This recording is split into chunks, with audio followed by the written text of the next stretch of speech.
Hey,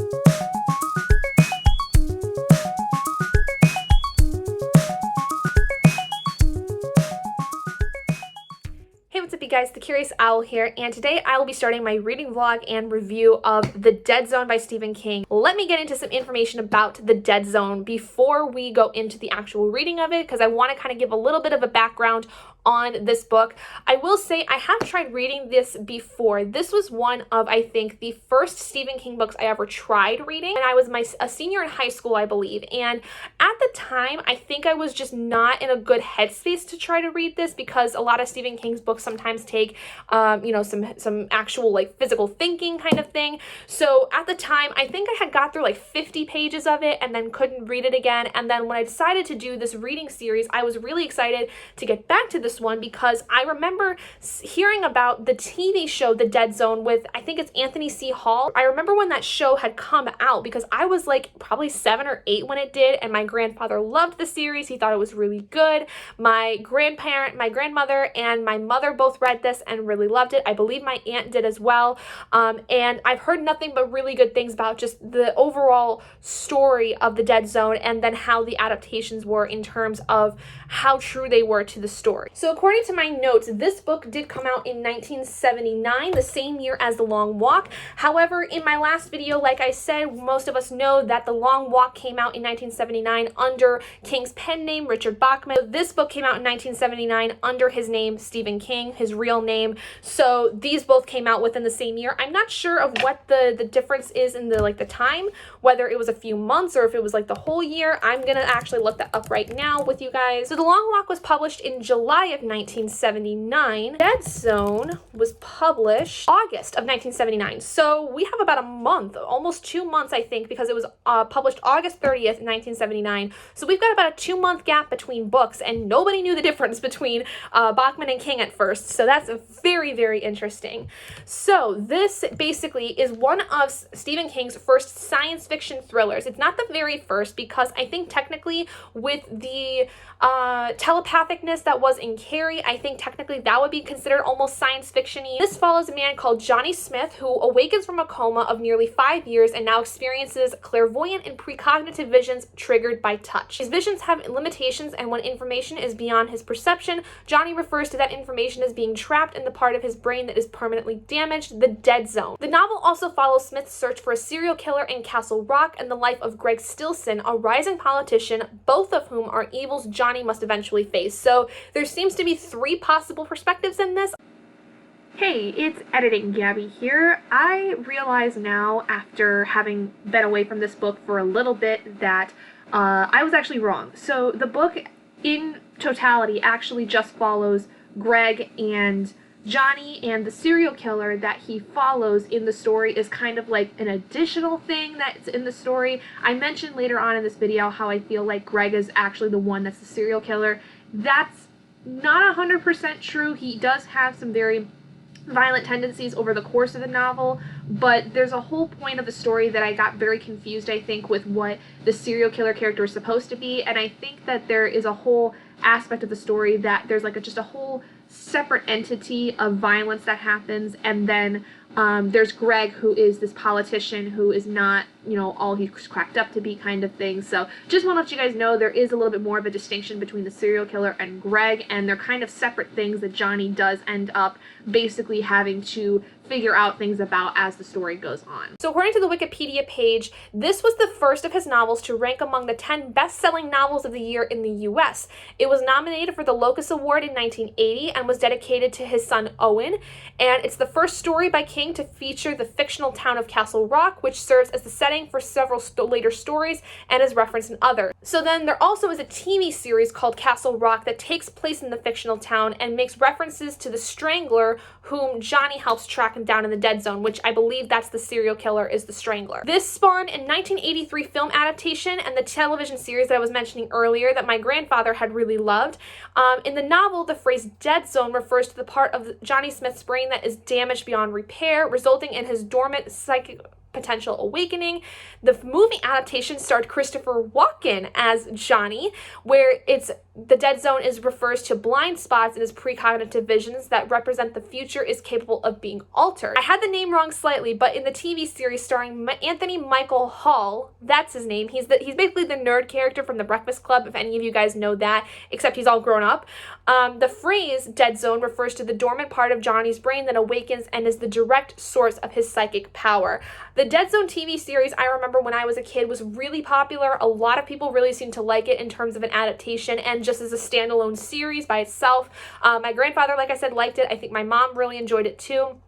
But I don't remember very much of the series. I remember, I think, maybe watching the pilot episode, but again, I was very young. I don't remember much. So I'm not going to go into much else with this. I am going to go into the reception of this, though, right now, because I couldn't find anything about the reception of The Long Walk. But apparently, a writer at the New York Times had compared reading the novel to the experience of watching a particularly compelling movie, which he said is evidence of the novel's entertainment value, even if it does not speak of its literary value. I feel like it's a pretty common thing with a lot of King's work, is that they work really well in basically making you think of them as like movies, which is why a lot of them get turned into movies and TV shows, I think, because they just translate very, very well. So then a Washington Post reviewer wrote, "It is not a book that will please everyone, but those who will like it will probably like it a lot." And then James Smith of The Guardian had wrote that The Dead Zone had become one of his favorite King novels after rereading it. He said that although the novel seems to have no clear antagonist throughout the first two-thirds, it reveals itself as more of a literary novel about rehabilitation and loss, which I am assuming is more about Johnny's issues with, you know, having been in the coma and having lost 5 years of his life, basically. Because I do remember that when he awakens from his coma, the woman he was with remarries, I believe, or at least she marries another man, because I don't remember if they were married at the time, because she assumed he was dead, which is fairly common for a lot of people, I believe, in stories who go through comas and they wake up and they realize everybody has moved on without them because nobody thought they were going to actually live. Apparently, Martin Sheen played Greg Stilson in the film adaptation. Okay, so the television series broadcasted in late 2002. So yeah, I would have been about... Well, it was about 5, actually. Apparently, when it first aired, I was like 5 or 6, because I remember at the time I was living with my grandparents, so that sounds about right, but I, for some reason, thought I was a little older, but I must have watched the episodes at a later point, because I could have sworn I was like 7 or 8 when it actually happened, but... it was on the USA Network, and apparently in the show they gave Johnny and his girl Sarah a son that was born during Johnny's coma, but in the book, apparently Johnny and Sarah only kissed before his accident. And then in the series, Johnny forms a friendship with his physical therapist Bruce, who aids him in his adventures and his investigation of Stilson. An episode exploring how life would have been if Johnny and Bruce never met depicts a timeline similar to the novel, where Johnny becomes an isolated loner who then attempts to assassinate Stilson in public. So the TV show kind of took a couple liberties with the story and basically made, I guess, the character a little bit more empathetic or sympathetic, and they created a whole episode that is more in line with the actual book, whereas, you know, in the books, Johnny's kind of by himself, and then this show, he's not necessarily by himself. So that's all the information I'm going to show with you guys right now, because I do want to get involved in this here. It's about 3:30 in the afternoon. I'm going to be finishing up work here, and then I'm on my honeymoon, so I'm very excited. I will be off work for the entirety of next week, and then I will be back to work on the 16th, and so I've got a lot of time to read this. I don't think it's going to take me the entirety of the week to read this. I think that I'm going to read a lot of it on Sunday, because tomorrow's going to be a little busy for me. I forgot that I was going to go have lunch with my friend Erica before she moves away to another state, all the way across the freaking country. So I want to make sure I go have lunch with her, and then I'm going to go visit my parents for a hot minute. And then, so basically, Saturday's a little bit busy for me. But the Dead Zone version I have, which this is my mother's copy that she let me borrow, is about 426 pages. So again, this is a little bit on the smaller side in terms of what I'm used to with Stephen King, but this should make it a little bit easier for me to hopefully fly through. This is kind of in the standard way I would say that Stephen King writes, where a lot of his chapters start off with chapter 1, and then like right here there's like a little section, header here. So this is what I'm pretty much more familiar with in terms of his writing, in terms of like how he breaks up the chapters. The Long Walk was not very much like that. I believe other books that are similar to that are like The Stand, and then I remember Desperation was very much like that as well. So this is a little bit more of what I'm used to in terms of the structure and how the story is kind of laid out, where you get more breaks because the chapters themselves are longer, but you do get plenty of points in the story that change scenes and characters and all that make it easier for you to take breaks within the chapters. So I'll definitely be taking that into consideration when reading this. Okay, so I got through a whole 10-ass pages last night. I read basically the prologue of the Dead Zone, and oof, it's interesting. I mean, okay, there wasn't really a whole lot that happened. I mean, we saw the first interaction of Johnny as a, like, whole thing. Sorry, my light just went out. I just turned my laptop off because I was just filming a video. But I don't feel like for this we need as much light as we would normally need for the sit-down videos that I do. But so anyway, what basically happened is that in the prologue, we found out about Johnny as a little kid, and how when he was a little kid, he had a really bad accident where he was playing hockey with his neighborhood friends, and it was really snowy and icy, and he basically slipped on some black ice and I think basically got a concussion. And they talk about how that was his first big accident, and then the second accident, I believe they said, is what put him into the coma that he had as an adult. And then partway through that prologue, we get into the perspective of Greg Stilson. From that, basically, the only thing we learn is like we get to see his kind of serial killer trait. Editing Gabby here again. Again, Greg is not the serial killer. The serial killer is a completely different character, but for some reason, while reading this book, I kept thinking that Greg and the serial killer were the exact same person, so I apologize. I'm trying to make sure that I edit everything out of here that mentions Greg as a serial killer, but just so you know, serial killer and Greg, two separate people. His fascination with harming animals, like there is a major harming dog scene that I think is a huge trigger warning for a lot of people. I was very squeamish with it, and I feel like I've gotten much more sensitive recently to a lot of stuff. I never used to be super sensitive to a lot of stuff like animal abuse or anything, because I could, you know, just suspend my disbelief that this was not like something that was actually happening. It was just something that a character had done in the story. But I found more and more in the last year, I think I've gotten more sensitive to those things, which is bizarre because I know it's not actually happening in real life, but it is a character that is doing it. And I feel like just the description of what happens is very graphic, and it actually kind of makes my stomach turn even thinking about it. So go into it with that, because that's like in the opening scenes of the book. It's like the first interaction we get with Greg is that he, you know, does his normal thing. He's like a Bible seller in the 50s, and he has a moment where he goes and like he basically lures a stray dog into this field and like shoots them with ammonia, like shoots ammonia into their nose and eyes, and it's really bad. It's really, really bad. I can't even go further than that because it's just absolutely awful. So today is a bit of a crazy day. Like I said, it's I think going on 10 o'clock. I think actually it's after 10 o'clock because my 10 o'clock alarm went off during my video I was filming. So I think it's probably going about 10:30. I still have like about an hour and a half before I have to leave to go and have lunch with my friend Erica. So basically right now I'm going to just pick up my room a little bit here. I got to just clean it up a smidge, and then I think I'm going to go sit out on the couch and read more of The Dead Zone before I have to leave. And yeah, that's basically all I've got for right now. I don't know when will be the next time I talk to you. It probably won't be until maybe tomorrow, maybe later tonight, because I'm only going to be able to read a little bit before I leave, and then I'm going to be leaving my book here because I am going to be coming back tonight before Robert heads off for work, but I'm going to basically be gone for most of like the rest for most of the afternoon.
So it is Sunday. Holy crap. Yeah, it's Sunday.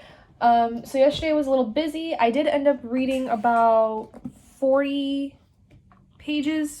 pages, I think, of The Dead Zone before I left to go out back to my hometown. Said goodbye to my best friend Erica, which was really, really sad. I mean, it was fine. Like, lunch was great. We had a good time, but I felt very sad afterward because I miss her already, and she's leaving. Her plane leaves tomorrow, and then I'm not going to see her for who knows how long. I really don't know. I do not know when the next time will be when I will see her. I felt very fortunate, though, yesterday, knowing that before she left, she was able to stand up at my wedding with me. So that's the most important thing. So today, though, I edited and uploaded my video for the long walk, and then I also had time to edit my end of the year book tag, which should be out by the time this video is out. Very productive day so far. Like, I didn't expect to get both of those videos edited and get the long walk uploaded today. I thought it was gonna take a lot more time. Most of the rest of the day we're working on The Dead Zone. I don't have anything else going on today. I do want to get a couple chores done and stuff. We have to basically get the house cleaned up a little bit because tomorrow we are heading out on our vacation for our honeymoon. So we're going away for a couple days, and tomorrow morning we're going to have to head out, not bright and early, but we're going to have to head out probably like before noon to make sure that we get up to where we want to be before we check into our hotel. So yeah, I think today is going to be a lot of cleaning up around the house. I got to get the laundry folded. I have to sweep the kitchen and vacuum a little bit while Robert does the dishes today, probably after dinner or before dinner. It depends on if I have a clean pan to make food with tonight. But otherwise, for the next few hours, at the very least, I'm going to work on The Dead Zone because it's now going on about 2:30 in the afternoon. So I've got quite a bit of time before I would probably make dinner and before Robert would actually be getting up for the day. So I think I'm just going to go sit on the couch and work on this for a while. So, so far we've got really through the first two chapters.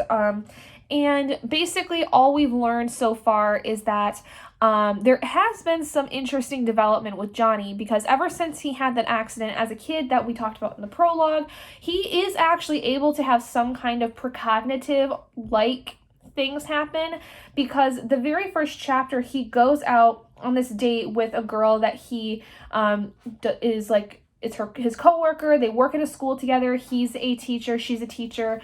They go to this Halloween fair that happens, and it's like the last fair that they have for the rest of the year.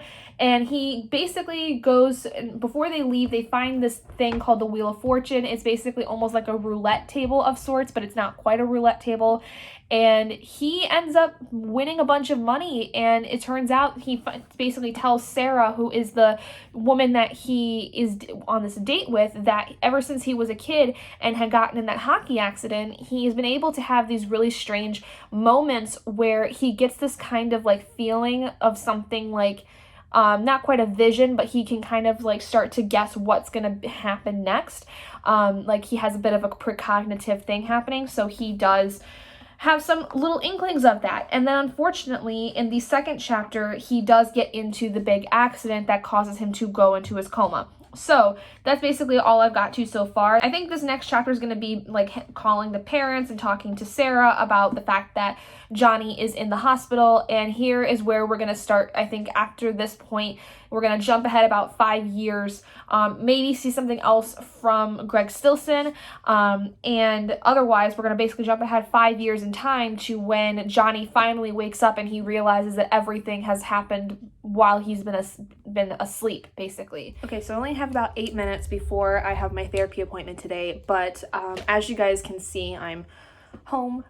Basically, we finished up our honeymoon mostly. We're still on honeymoon mode until technically Monday, but Monday I will be up north for a couple of days. I'll be working, but I'll just kind of be up in the UP with Robert's family. So anyway, today I want to talk to you guys quickly about The Dead Zone, which I don't have with me at the moment. It's somewhere else, but I am like over 100 pages in at this point, and it's actually a lot better than I remember it being. I think, like I said before, that the last time I tried reading this, which was like my senior year of high school, I don't think I was in like the best reading space for some reason to read that book. I don't quite remember where I was at in my life when I started reading it, but I just remember like I couldn't stay focused on it. Like I just didn't have for some reason, the mental capacity to read it, and it was very, very hard.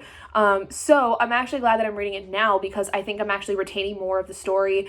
At this point, we've already seen the main character, Johnny, go through his accident that puts him in the coma for about 4.5 years. He's woken up and he has understood that now he has this ability to see basically a person's life either through an object of theirs that he touches or by touching them physically. So essentially, he proves this to a couple of doctors that are working with him. They're neurologists, and they have to basically go through a lot of surgeries with Johnny because since he's been in a coma for 4.5 years, like his ligaments in his legs have shortened, so he does not have the same strength in his legs as a normal person does because he's been in like a fetal position or laying in a bed for 4.5 years. So they have to like kind of go through a lot of physical therapy and several surgeries to help lengthen those ligaments, things of that nature, which apparently in the time period of the story, which is like the early 70s, this is very, very new. This is like 1975-ish. So this kind of surgery is very new. It's not really been tested a lot, but the tests that have been done on it and the surgeries that have been done in this format have been successful. So it's still fairly new though. So far it's actually really good. I like Johnny as a guy. He's very kind-hearted and all he wants to do is just make people happy the best he can. His mother is a character that I think is very interesting because she's like a religious zealot. She is super, super involved with her own religion. It kind of borders on one of those very strange religions though, where like, you get like your Scientologist basically. This kind of borders on that in a sense. She's a Baptist, but the Baptist kind of religion she follows goes very left field. Like it basically just takes a 180 turn into something that is very disturbing and just very strange. Like I can't quite explain it because I don't quite know if there is a religion that's like this where there's like Baptists, but they are very much of the thought that a spaceship will come down and take people away that are supposed to be saved when the resurrection, when the end of days basically happens. So she's very interesting though because she spends pretty much all her time trying to talk about that. And it's interesting in the sense that it's like, dude, you realize nobody cares about what you have to say. Why do you feel the need to continue? Because everybody, including your husband, doesn't really like the fact that you just keep spewing all of this religious bull crap that doesn't seem to help anything. And she just continues and continues, but apparently what happens is like her husband goes more into like her backstory where apparently Johnny is their only child because she had a really, really rough labor with Johnny.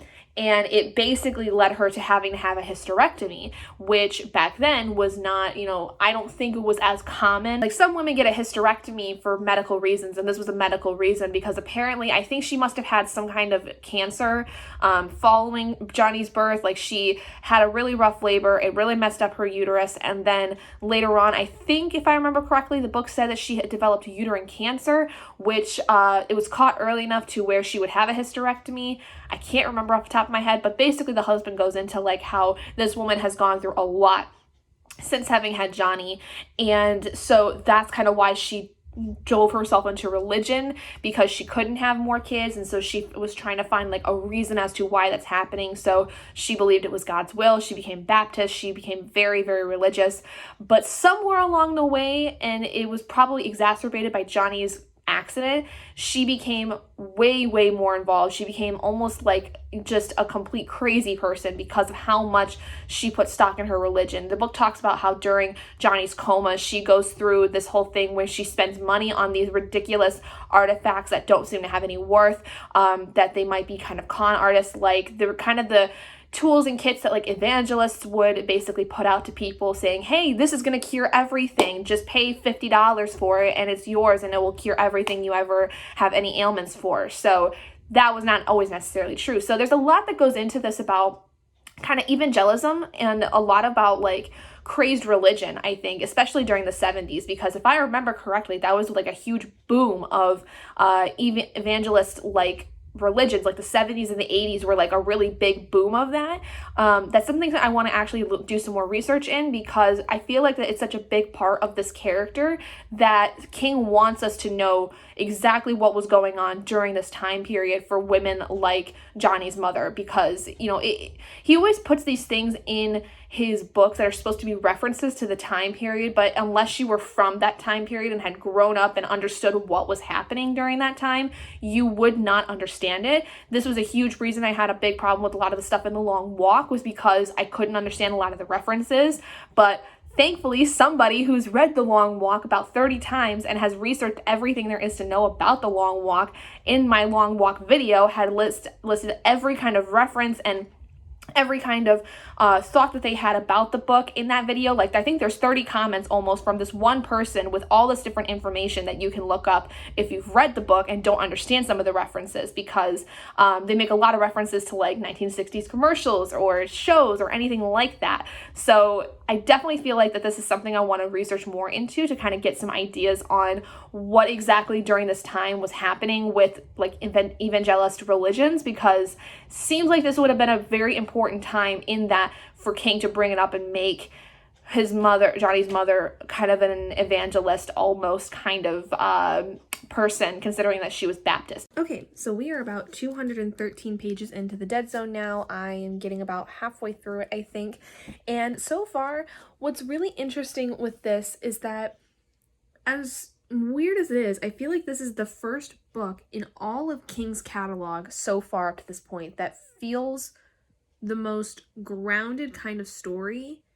And the fact that our main character has this kind of psychic ability is just kind of like icing on the cake. Like, it's not like with how Dr. Sleep or The Shining was, where, you know, you had a real life, you know, person involved with it that went and did this thing, and then the kid in The Shining, Danny, you know, just happened to have some powers. Like, the story itself of The Shining and Dr. Sleep felt much more mystical and much more, I don't know, ethereal feeling than, you know, a normal story. There's just kind of this feeling you get, I think, with a lot of Stephen King books where they just don't feel real. Like, you know that they're fiction because they have these elements of the story that basically make you understand that they can't be real. You know, they're fiction. They have these different elements of science fiction or fantasy or paranormal activity, but the Dead Zone feels like it's the most real. I would say it feels even more real than Carrie did, which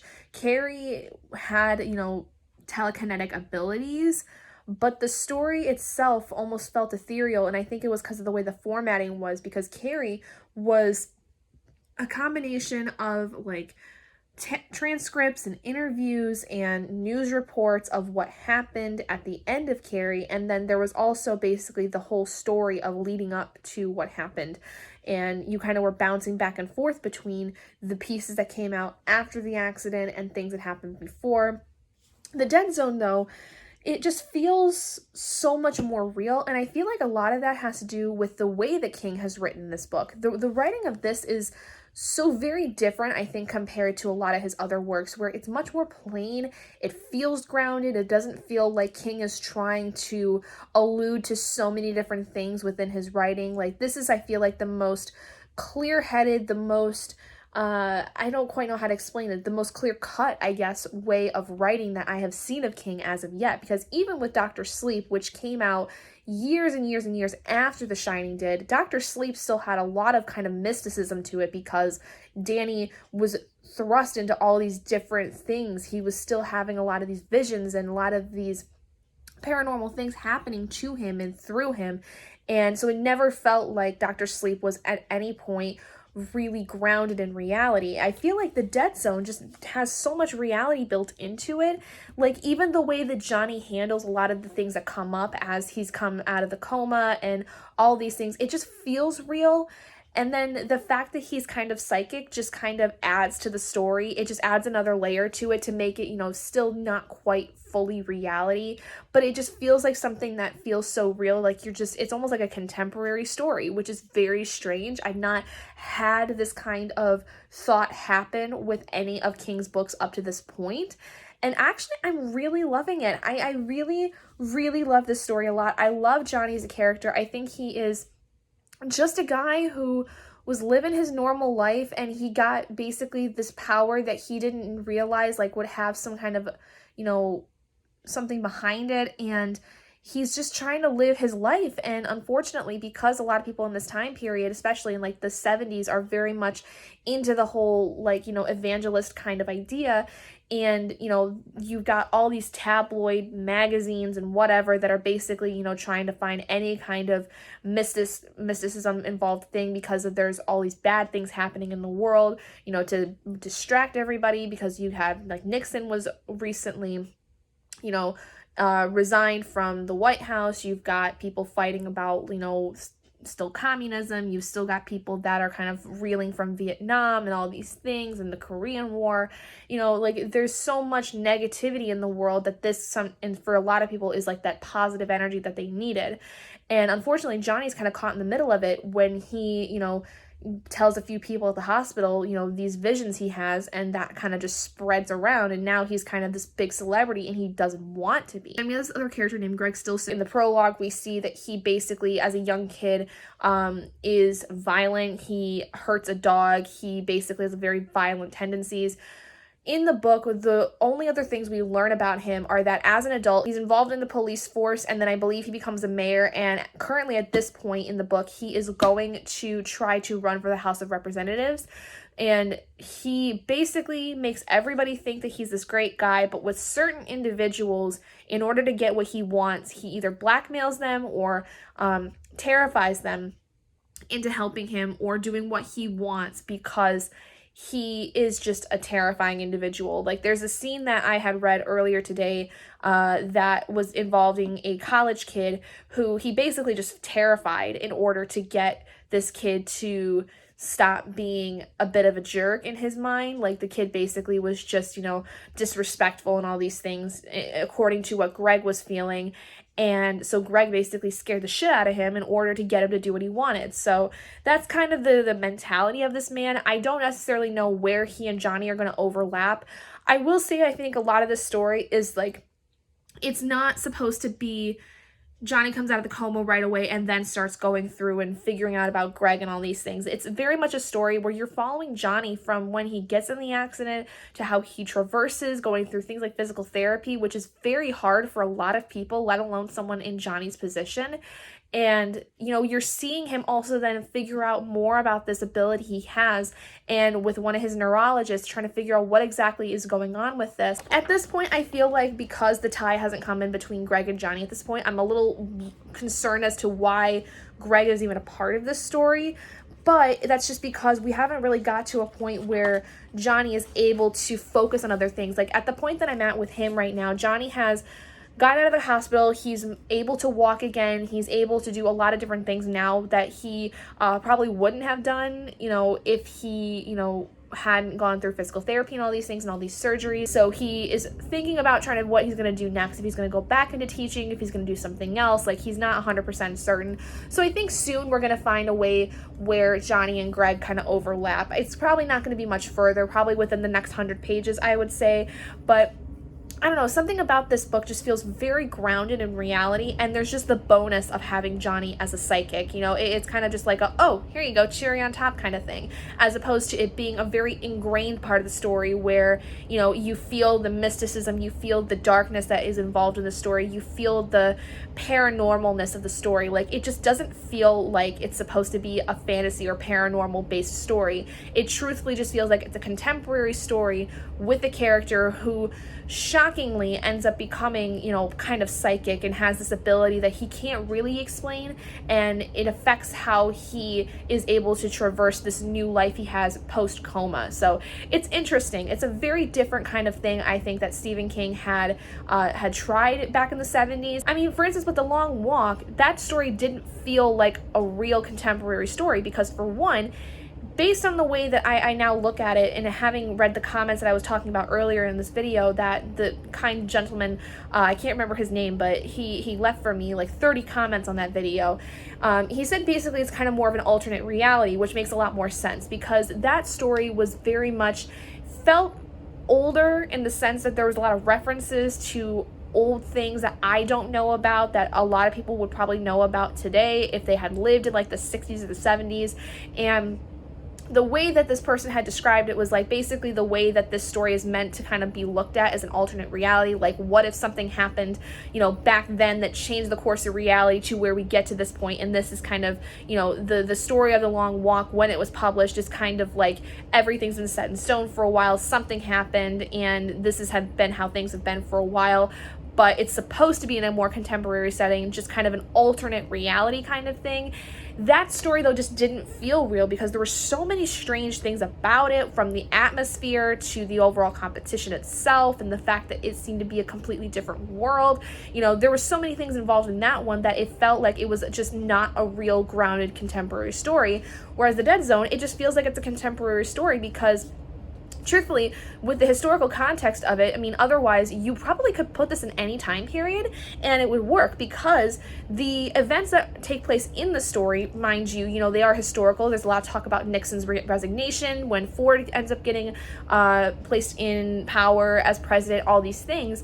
But the real meat of the story about Johnny could truthfully transcend to any time period because, you know, it's a clear-cut enough story. It's a very easy story to go through. It's one of the easiest books I've read from King so far as getting into the story and feeling like it's a smooth process, that you could put it in any kind of time period and it would be perfectly fine. Like, there is no major disconnect from the world, which is typical of, I would think, a contemporary story. So I don't know, I just feel like it's very fun to read. It's interesting. I hope that soon we see the tie with Greg and Johnny, because right now I'm not seeing it. Right now I'm a little worried that the tie is going to be very flimsy and it's not going to be satisfying by any means. But, you know, we'll see. We'll see if in the next 100 pages or so that kind of comes up and whether that tie is effective, because truthfully, if they do tie up in a way that does not seem very satisfactory, I'm going to be pretty disappointed, because it seems like this whole Greg Stilson thing seems to be a very important part of the story, and I just hope that that tie is strong to where I could see how Johnny would really get involved with that when it seems like they have absolute no connection whatsoever.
Okay, so please excuse the very strange lighting and everything. I am actually at a cabin now for the next couple of days while I finished The Dead Zone. So, I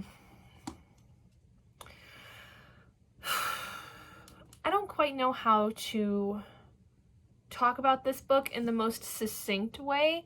So I think I'm just going to kind of talk about my whole thoughts on it, because I did finish it today and I do want to discuss it. I have a lot of thoughts, especially about the ending, and I feel like I just need to kind of spill all my thoughts out and kind of see where that lands me, because at the moment, until I talk about it a little bit fuller, I don't know what exactly to rate this, because this is kind of bizarre for me. So like I said before, this story, all I knew really going into it was about a guy named Johnny who goes into this car accident and is in a coma for about 4.5 years. And after he wakes up, he finds out that the girl he was with very shortly before the accident is married, has a kid, and like everyone's basically moved on with their lives because they all thought that he was never going to wake up, right? So when he wakes up from the coma, he also finds out that he has this really latent ability that apparently has kind of been stewing in the background since he was a kid and was in a different accident. And it's this ability that he is able to see the future of people that he touches or objects of theirs. So if he was to grab my hand, for instance, he could tell me a very specific thing about my future that either I should avoid or something that may be bothering me that might be coming up, that he could be like, hey, it's going to be okay, or hey, this is going to happen while you're doing this kind of thing. Like, it's a very specific moment. The things, though, he can't really tell for sure are like places and times. That is a part of his brain that is called the dead zone. He can't really always fully synthesize a placement or time of when these stories happen. So basically what the whole thing is pretty much the dead zone is basically following Johnny after, like, from before he gets in the coma, while he's in the coma and everything is happening in the outside world, what's happening to like his parents, this girl Sarah he was with, and also then when he wakes up from the coma, how he kind of has to traverse his life now because he's been in this coma for 4.5 years, and then subsequent years afterward when he's kind of out of the hospital, when he's able to live a little bit more of a normal life, and also when people start to figure out about his psychic abilities and all of these things. It's literally following Johnny's life for, I would say, probably around 10 years or so. So then there's another point to the story that I feel like is like the one part I don't quite understand, which is this character, Greg Stilson. Now here is where I get to the point where I show that I'm very confused on the fact that Greg and the serial killer are two separate characters, so please mind that as I talk about this. I feel like if I edit too much out of this area of the video, it's not going to make as much sense, but future me does know that this is not the case, so please bear with me as I work through this whole thing here. It's kind of a lot. Now, what's weird about this is that doesn't really come up in the way that you expect. There is a serial killer that Johnny does end up finding out about over the course of the series, but it doesn't tie necessarily clearly back to Greg. I don't believe that I caught that, and if I missed it, that's entirely possible. Basically, what I do know is that Greg in this story grows up from this 22-year-old character that we see in the prologue of the book to this full-grown adult who is actually running to go into the House of Representatives, and especially for New Hampshire, and he apparently wants to become president.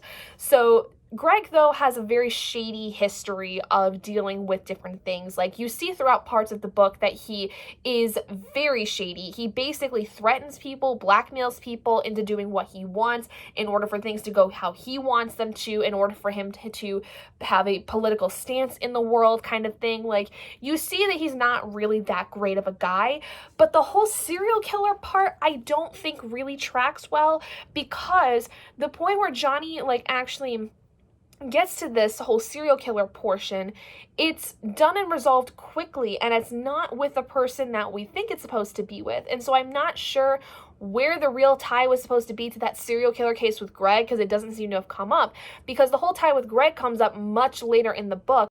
This is because, again, like I said, the serial killer aspect of the story is very, very different from what Greg's part of the story is. It's almost like they're two separate events that Johnny basically gets involved with. The way that he gets involved with Greg is he sees him at a rally, and the political aspect of the book is happening kind of in the background, and when Johnny meets Greg for the first time and shakes his hand, that's when he sees that Greg is going to basically, like, ruins society and is pretty much the whole reason as to why Johnny does some very strange things that I'm going to talk about here in just a second. And truthfully, the ending of the story is something I feel like is very much out of Johnny's character. And then you read the last part of the book that is a bunch of letters and excerpts from testimonials and things of that nature that kind of contribute to what happened at the end of the book that then makes it a little bit more sensical. So basically, we find out that when Johnny starts to look into Greg Stilson as a politician, he doesn't really seem to trust him, thinks that he's very shady. A lot of what he has planned is not necessarily what is best for the country going into the 1980s. Then he also meets Stilson at this rally that he goes to for Stilson, gets to shake his hand, and sees that Stilson basically becomes president. And what's really interesting is that in the vision that he has, which is very different than any other of the visions he's had in the past, there's this blue filter indicating to Johnny that this may be something that can be changed, whereas anything else he's seen at this point could not be changed. They were kind of fixed points in time. You do see as time progresses that Johnny over the course of the book becomes less and less stable because he's getting more headaches because of his massive coma he was in and the concussion that he essentially had experienced. And so a lot of what he's dealing with, I find in the end of the book, that leads him to going through this whole thing is that, his vision is telling him he can change something and he feels like he's been called to a higher purpose, and avoiding it is causing him a lot of real detrimental health effects. Now, it's also said at the very end of the book that in a letter Johnny writes to his father, that basically he found out he also had developed a tumor in his parietal gland, I believe, which is where a lot of the psychic abilities that he developed had developed during his coma. And unfortunately, this tumor was something that he didn't feel like was something he wanted operated on, and he thought that because the tumor was here, it was his time to finally just go through with his plan and then have that be the end of it, because he was likely going to die anyway unless he went through the surgery, which he was not really that hopeful of what the surgery would do for him, especially since he's already been through so much and is still truthfully healing from the coma, even though it's been about 5 years almost since he woke up from the coma. So the whole end of the story for me, I think, is more about the end of Johnny Smith as a man, because we not only see his deterioration in his stability and his health, we also see him start to understand that he is no longer meant to live on this world. He has one purpose that he believes he's called to do, but it does come at the detriment to his own life. Do I think that this ending was successful in terms of the entire story that I had not really expected of, but had kind of been thinking of as the story was going on?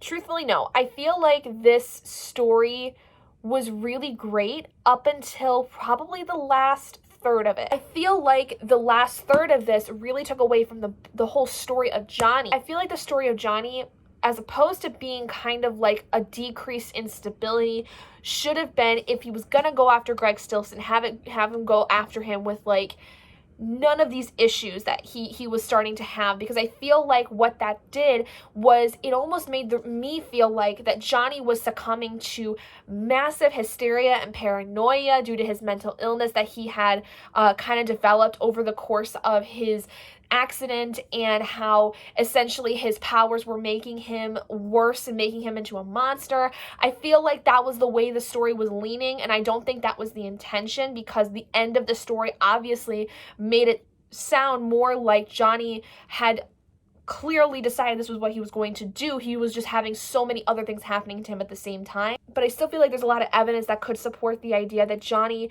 was becoming basically insane, and that's how he created this whole idea to go after Stilson. So I don't really know how I feel about this. I feel like, though, it does look a lot into this idea of, whether there is this thing of should things that we, come to know about, if we were psychics, do things seem to be better left buried, or should they be brought up with what Stilson is doing and all these things? That's a big question that's brought up many times throughout this book. I feel like just my big gripe with this, I feel like, was that the Greg Stilson tie was not as good as I wanted it to be, and I feel like then that affected the ending, because I feel like Johnny basically found out about Greg Stillson, became obsessed with him, and then through his deterioration of his mental health and all of these things and his physical health, he then at the same time was, you know, ramping up to go and take down Stillson.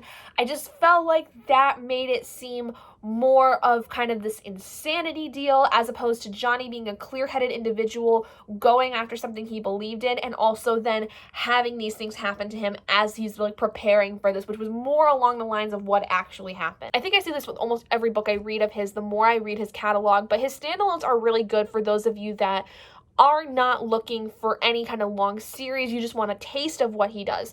The Dead Zone, I think, is a really good taste of little bits of science fiction in a more contemporary setting for when this was published.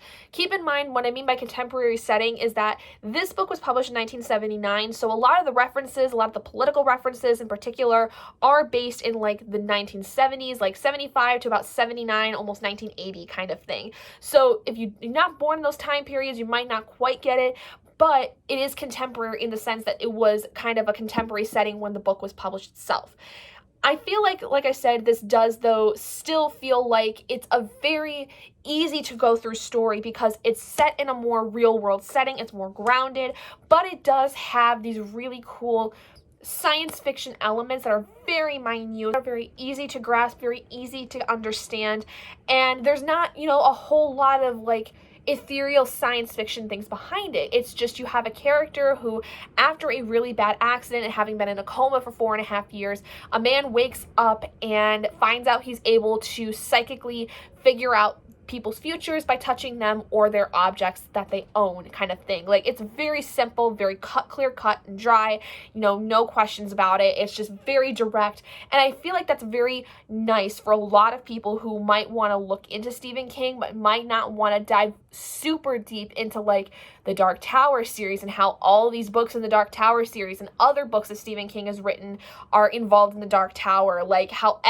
even the standalones, like The Stand, I found out recently was tied to the Dark Tower series, and I didn't realize that at the time, but after having done some research on it, found out it was technically, like, there's a small link in the case of Randall Flagg basically being the tie to the Dark Tower. But The Dead Zone is great because, like, it is a good beginner story for Stephen King. I think The Long Walk is also really good too because it gives you a really good taste of what King is able to do with his atmospheric writing and also with creating these worlds that seem to be alternate realities or alternate worlds kind of thing. I feel like, though, if you're really wanting to get into kind of a almost paranormal, almost supernatural kind of thing involved in it, or science fiction, this is the way to go. If you're looking to see what Stephen King on a minute scale is able to do, because I'm sure he has other books that are on a grander scale. I believe Carrie would be considered on a little bit more of a grander scale as far as the paranormal science fiction kind of thing. But the Dead Zone takes the idea of psychic abilities and just kind of gives you the bite-sized bit of it, doesn't give you too much of it to where you're super confused, and it gives you a character that is just a pretty decent guy that is just trying to live his life after this big accident. Probably not one of my favorite books of his. I'm really sitting at a 3-star, mostly because of the ending and the lack of tie between Greg and Johnny that I had expected. I just feel like this didn't end in the way I had hoped, but I do think that this is a really good book. I think that it's not bad by any means. It's just not how I had expected as I was reading it for it to go, and I think that it just kind of disappointed me in terms of the overall ending because I just don't think that Johnny got the ending he really deserved, and I'm a little saddened by that, but I think King might have had a pretty good reason for it. Let me know what you guys thought of The Dead Zone if you had read it in the comments below. I'm gonna give this now a 3-star. I will sit on it though for a while. I'll mark it on Goodreads as a 3-star for right now. If I change my mind, I will change it, but for right now, that's kind of just sitting middle of the road. Not sure how I feel about it really, but it's not bad by any means. I just think it didn't end the way I had expected it to. Thank you all so much for joining me in this video. If you guys did enjoy it, please do give it a big thumbs up, and if you're not already and you'd like to be, hit the button down below and subscribe to become an owlet in our flock, and I will see all of you guys in my next video. Bye, guys.